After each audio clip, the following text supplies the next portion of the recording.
کہتے ہیں کہ شادی شدہ زندگی کے بارے میں ایک اصول ہے، وہ یہ کہ شوہر اور بیوی کا تعلق جو ہے وہ غیر خونی رشتہ ہے.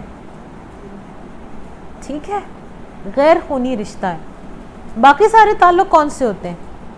خونی ہوتے ہیں. ٹھیک ہے نا، ماں باپ، بہن بھائی، دادا ددیال ننیال. ایک دوست غیر خونی ہوتے ہیں اور ایک شوہر ہوتا ہے جو غیر خونی ہوتا ہے. وہ یہ کہتے ہیں کہ ایسے تعلق کو درست چلانے کی تدبیر صرف ایک ہے، اور وہ یہ کہ اس کو پوری طرح عقل کے تابع رکھا جائے، نہ کہ جذبات کے تابع رکھا جائے. یعنی اگر آپ اس غیر خونی رشتے کو چلانا چاہتے ہیں تو اپنے جذبات کو اس میں آڑے نہ آنے دیں، اور جذبات کو آڑے نہیں آنے دیں گے تو اس سے کیا ہوگا کہ وہ جو عورت کی سائیکی ہے نا، وہ تھوڑی سی کنٹرولڈ رہے گی، وہ مینیجبل رہے گی نا. عورت جذبات کی اتنی رچ ہوتی ہے کہ اس کے جذبات چیزوں کو تہس نہس کر دیتے ہیں. تو بہتر ہوگا کہ وہ اپنی عقل سے کام لے. اگر عقل سے کام لے گی تو چیزوں کو بنا دے گی، ورنہ چیزوں کو بگاڑ دے گی اگر وہ اپنے جذبات سے کام لے گی. تو یہ بات بہت چھوٹی ہے لیکن بہت امپورٹنٹ ہے.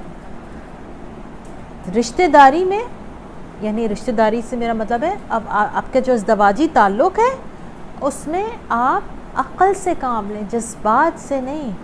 ہم جذبات سے عورتیں کہاں کام لیتی ہیں، کہاں کام لیتی ہیں؟ بہت ریلیونٹ مثالیں ہیں ہم سب کے پاس، ہم سب کی زندگیوں میں بہت ریلیونٹ مثالیں ہیں.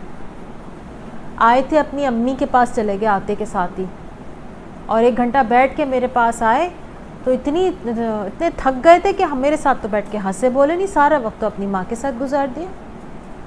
اب یہ کیا ہے؟ یہ ایک عورت کے جذبات بول رہے ہیں، عقل نہیں بول رہی ہے. عقل سے بولتی تو وہ یہ کہتی کہ ٹھیک ہے، وہ آیا ہے تو اپنی ماں کے پاس تو بیٹھے گا نا، اس کی ماں کو بھی تو اس کا انتظار ہے. اپنی ماں کے پاس بھی بیٹھے گا، 2-4 باتیں کرے گا، خیریت پوچھے گا. ایونچولی آنا تو اس نے تمہارے ہی پاس ہے نا، کمرے میں سونا تو اس نے تمہارے ہی ساتھ ہے نا، بیڈ روم میں تو وہ تمہارے ہی پاس آئے گا نا، تم سے 2-4 باتیں بھی کرے گا، تم اس وقت اپنی بات کر سکتی ہو. لیکن ہم خواتین اس طرح نہیں سوچتی. ہم یہ کہتی ہیں ان ماں کو اہمیت دی، بہن کو لے کے گھمانے چلے گئے، مجھے نہیں لے کے گئے. ہماری عقلوں پہ پردہ پڑ جاتا ہے.